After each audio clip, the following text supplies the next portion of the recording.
Shalom, shalom. Amiral le jeune Denis et Bao se découvrir pour s'accomplir.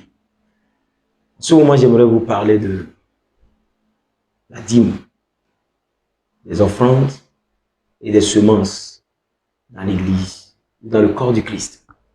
Il y a une petite confusion qui s'installe et il est de notre devoir de donner plus de clarté sur ces sujets. Nous allons lire Deutéronome chapitre 28, le verset 12. L'Éternel t'ouvrira son bon trésor, le ciel, pour envoyer à ton pays la pluie en son temps et pour bénir tout le travail de tes mains. Tu prêteras à beaucoup de nations et tu n'emprunteras point. Notre deuxième lecture se trouve dans Malachie, chapitre 3, le verset 10. Nous allons lire le verset 9 également, parce qu'il y a un petit commentaire que je vais donner sur ce point. Vous êtes frappés de malédiction et vous me trompez. La nation tout entière, apportez à la maison du trésor toutes les dîmes, afin qu'il ait de la nourriture dans la maison. Mettez-moi de la sorte à l'épreuve, dit l'Éternel des armées, et vous verrez si je n'ouvre pas pour vous les éclus des cieux, si je ne répands pas sur vous la bénédiction en abondance. La troisième lecture se trouve dans Hébreux chapitre 7.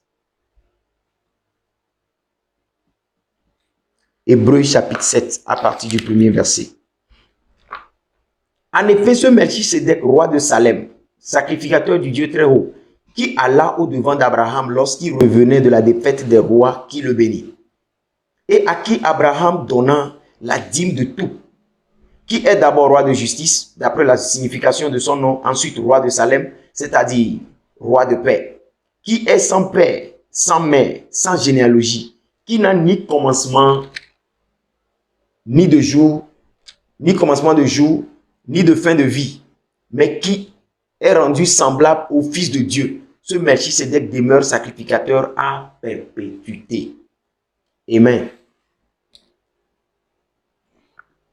Quelles sont les raisons pour lesquelles on donne des offrandes de dîmes et des semences à l'église? Premièrement, c'est pour qu'il y ait l'abondance dans la maison du trésor. L'abondance dans la maison du trésor. La Bible dit apportez, vous dites dans la maison du trésor. On a précisé maison du trésor. C'est-à-dire celui qui amène la dîme et l'offrande, ou bien les semences, doit savoir dans son esprit là où il amène cet argent. Il n'amène pas pour donner aux mendiants, il n'amène pas pour donner aux quémandeurs, il n'amène pas pour aider quelqu'un quelque part, mais il amène dans la maison du trésor, là où il y a l'abondance. Dans Deutéronome, on a dit, je vous ouvrirai. L'Éternel vous ouvrira son bon trésor, le ciel. C'est-à-dire là où les enfants de Dieu se rencontrent, ça s'appelle la maison du trésor. Donc quand tu as dans ton esprit que tu viens dans la maison du trésor, c'est que tu peux trouver plusieurs trésors là-bas. Les trésors en question peuvent être la santé, la sagesse, l'intelligence, la compréhension, la connaissance, la grâce, la faveur, plein d'autres choses. Donc tu amènes tes offrandes et ta dîme dans la maison du trésor. Et si tu es conscient que tu l'amènes dans la maison du trésor, c'est que tu peux obtenir des trésors. Pourquoi nous devons amener? Nous devons amener pour qu'il y ait de l'abondance dans la maison. Il ne doit pas avoir de manque dans la maison. Spirituellement, nous avons dans notre esprit, là où nous amenons notre argent ou bien nos semences ou nos dîmes. Mais physiquement, cette maison du trésor est représentée par le lieu de rassemblement des enfants de Dieu ou bien le lieu de rassemblement des saints. Et quand tu viens en ce lieu, on ne doit pas sentir le manque et le besoin qui se sont installés à cause de la négligence de ceux qui habitent cette maison-là.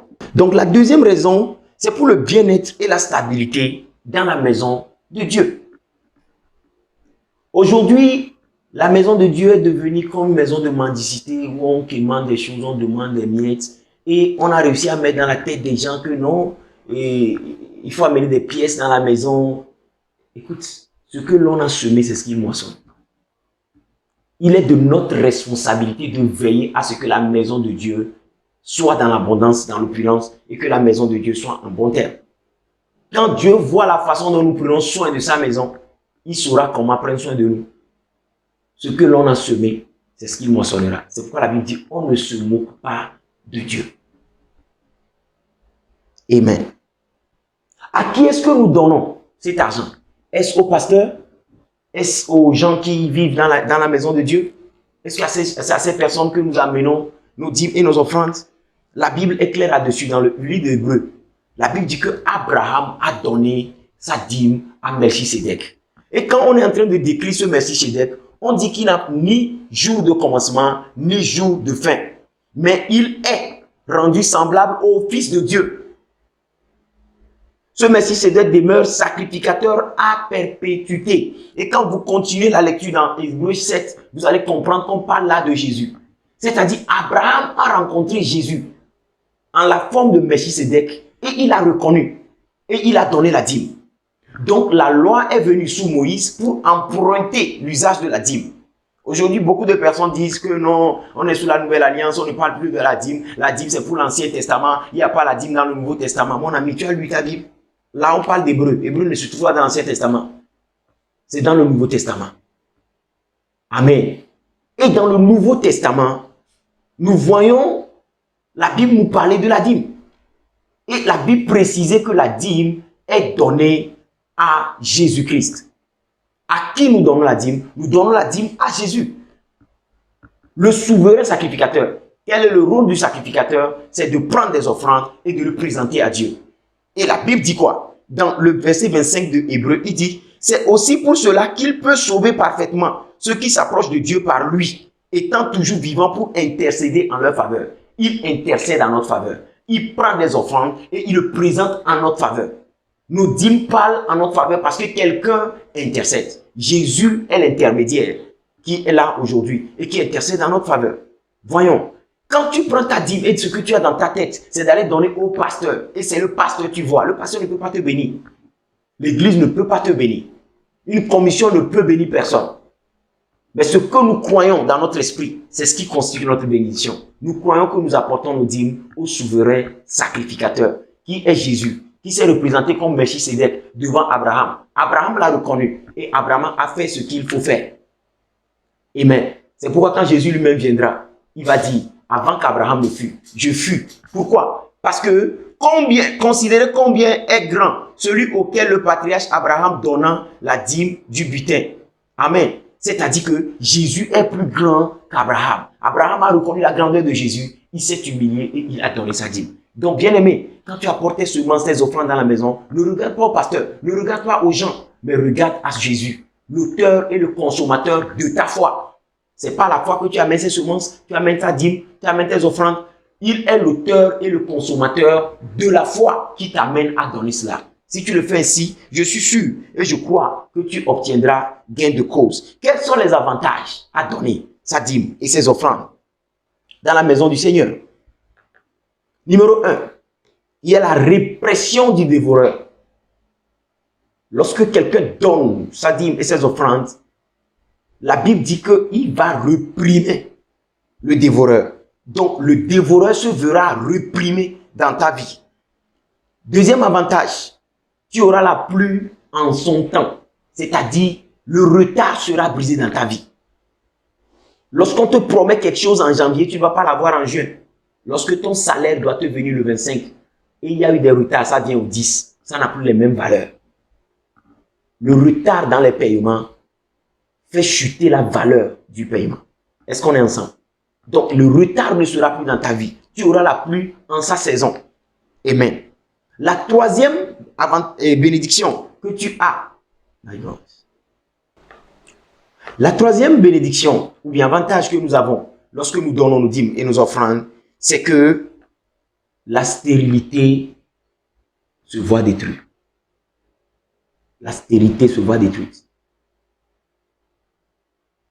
Il y a la destruction de la stérilité, l'improductivité, le manque de productivité est détruit. Lorsque nous savons à qui nous donnons, et où nous donnons. Et avec la foi que nous donnons, nous voyons la stérilité se briser dans nos vies, se détruire dans nos vies. Amen. Maintenant, j'aimerais qu'on parle des causes de la malédiction ou bien des désordres qui arrivent. Vous voyez, quand on parle dans Malachie, on dit vous êtes maudits parce que vous me trompez. Vous voyez, la nouvelle génération ne peut pas être maudite. Donc ce verset 3 là, le verset 9 plutôt de Malachie 3, ne marche pas avec la nouvelle création. On n'est plus sous la malédiction. La Bible dit que la loi de l'esprit de vie nous a rachetés de la loi de la malédiction et de la mort. Il n'y a plus de condamnation pour ceux qui sont en Jésus-Christ. Donc nous qui sommes en Jésus-Christ, il n'y a plus de condamnation pour nous. Parce que la loi de l'esprit de vie nous a rachetés. Donc aujourd'hui dans la nouvelle alliance, on ne peut pas parler de malédiction sur les enfants de Dieu parce qu'ils ne donnent pas leur dîme. Non. Ça ne marche pas comme ça. Ça c'est la loi. Cette loi ne marche pas ici. Mais vous voyez, nous devons retourner dans l'attitude ou bien dans l'esprit de notre Père. Nous réclamons Abraham comme étant le père de la foi. Et aujourd'hui, nous avons la foi. Et sans la foi, nous ne pouvons pas plaire à Dieu. Si nous venons au père de la foi, nous devons le ressembler. Sous la nouvelle alliance, nous comprenons que la dîme existait avant la loi. Et après le départ de la loi, la dîme continue son bon nombre de chemins. Abraham qui donnait la dîme, il a donné par la foi. Aujourd'hui, si nous donnons la dîme par la foi, et si notre Père l'a fait et il est béni, nous aussi, nous pouvons le faire et nous serons bénis. Amen. Donc aujourd'hui, nous donnons notre dîme à Jésus. Le fait que tu ne le donnes pas ne va pas causer une malédiction dans ta vie. Mais le truc, c'est que les avantages de cette chose ne vont pas se produire dans ta vie. Les avantages de la dîme ne vont pas se produire dans ta vie, tout simplement comme ça. Tu auras une vie, tu iras au ciel. Mais les avantages, tu ne peux pas les avoir. Ce que l'on a semé, c'est ce qu'il moissonnera. La Bible dit que aussi longtemps que le ciel et la terre existeront, il y aura un temps de semence et des moissons. Donc tu ne sèmes pas, tu ne moissonnes pas. Simple comme ça, ce n'est pas une malédiction. Amen. Mais en tant qu'enfant de Dieu, nous devons apprendre à semer. C'est très important de faire cela, d'honorer et de donner notre foi. Et cette foi va payer pour nous. Amen. Donc dans Malachie, chapitre 3, le verset 13 et 14. Qu'est-ce qui cause la malédiction aujourd'hui? Dans cette nouvelle création, dans cette nouvelle génération en Christ, ce qui peut causer la malédiction dans nos vies, dans cette nouvelle alliance, c'est de ça que j'aimerais qu'on parle, les causes de la malédiction. Nous allons lire Malachie 3, le verset 13 et le 14. Malachie 3, le verset 13 et le 14.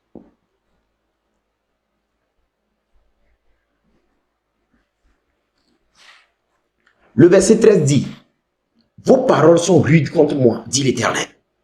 Et vous dites, qu'avons-nous dit contre toi? Vous avez dit, c'est en vain que l'on sert Dieu. Qu'avons-nous gagné à observer ses préceptes et à marcher avec tristesse à cause de l'Éternel des armées. » Waouh! Aujourd'hui, dans cette nouvelle alliance, c'est là que se trouve la malédiction ou bien la limitation de beaucoup d'enfants de Dieu. Si on peut l'appeler malédiction, je ne sais pas. Les paroles rudes. Qu'est-ce qui cause la malédiction? Ou bien les limitations dans la vie des enfants de Dieu. On prie, on n'obtient pas des bénédictions. La première chose, ce sont les paroles dures contre l'Éternel. Deuxième cause, le regret de le servir et de respecter ses ordonnances. La troisième cause, qui est la dernière, la valorisation du monde plus que Dieu. Il y a trois causes, trois façons de raisonner, trois attitudes qu'un enfant de Dieu peut avoir et qui va bloquer sa vie. Les paroles dures contre l'Éternel. Les paroles dures contre l'Éternel. Écoute, ici là c'est business et on n'a rien de Dieu ici. Nous entendons des chrétiens qui disent des choses insensées. Les gens qui servent à l'église là, ils gagnent quoi? À quoi ça sert d'aller servir Dieu? À quoi ça sert? Quand tu vas faire ça à l'église, c'est gratuitement, tu vas le faire. Tu ne vas rien gagner. À quoi ça sert de respecter tout ça? Quand je travaille à l'église, je dois être payé. Et aujourd'hui, tout le monde veut être payé à l'église. Tout le monde. Personne ne veut rien faire gratuitement. Ou bien en guise de semence. à Dieu dans l'église? Personne. Le chanteur va être payé, le batteur va être payé, le pianiste va être payé, et tous dans leur tête, c'est en vain qu'on sert l'Éternel. Si c'était dans un cabaret que je suis parti jouer, j'allais prendre mon argent, alors je veux mon argent maintenant. Ce qui fait que les petites églises qui naissent n'arrivent pas à se lever. Pourquoi? Parce qu'ils n'ont pas l'argent pour payer le batteur. Ils n'ont pas l'argent pour se prendre un pianiste qui est talentueux. Toutes ces personnes veulent de l'argent. Et des fois même des petites églises qui forment de bons pianistes et de bons trucs. Et une fois qu'ils sont bien équipés, ces paroles ruinées, ces esprits rentrent en eux. Et ils vont d'autre part où on peut mieux les payer. Les paroles sont rudes contre l'Éternel. Et on dit c'est en vain. Vous voyez ce qu'ils ont dit? C'est en vain que nous avons servi le Seigneur, nous avons observé ses préceptes. Donc le fait que tu respectes même les ordonnances de l'Éternel, de la parole de Dieu, les gens regrettent de l'avoir fait. Mais ces gens-là sont toujours à l'église. C'est en vain que moi j'ai payé la dîme depuis toutes ces années, je n'ai rien gagné. C'est en vain, c'est en vain, c'est en vain. Que Dieu nous aide à ne pas arriver à ce point où nous condamnons l'Éternel dans nos propos, dans nos raisonnements et dans nos façons de faire. Dans ce monde-là, nous avons vu des gens se sacrifier pour Dieu et ils ont gagné. Aujourd'hui, beaucoup font des sacrifices avec de mauvais raisonnements. C'est pourquoi ils ne sont pas bénis. Dieu ne doit personne. Tout ce qu'on fait avec le cœur et avec une bonne compréhension se paie toujours. Dieu ne doit personne et il ne va jamais devoir à qui que ce soit. Tout ce que tu as semé, tu le moissonneras. C'est une loi que ni l'ancienne alliance ni la nouvelle alliance ne change pas. Qui que tu sois de n'importe quel bord, quand tu respectes ce qu'il faut, Dieu fera ce qu'il faut. Que le Seigneur t'aide. Je ne sais pas là où tu es tombé, mais relève-toi et engage-toi avec Dieu. Amiral Jeune Denier Gao, se découvrir pour s'accomplir. Shalom.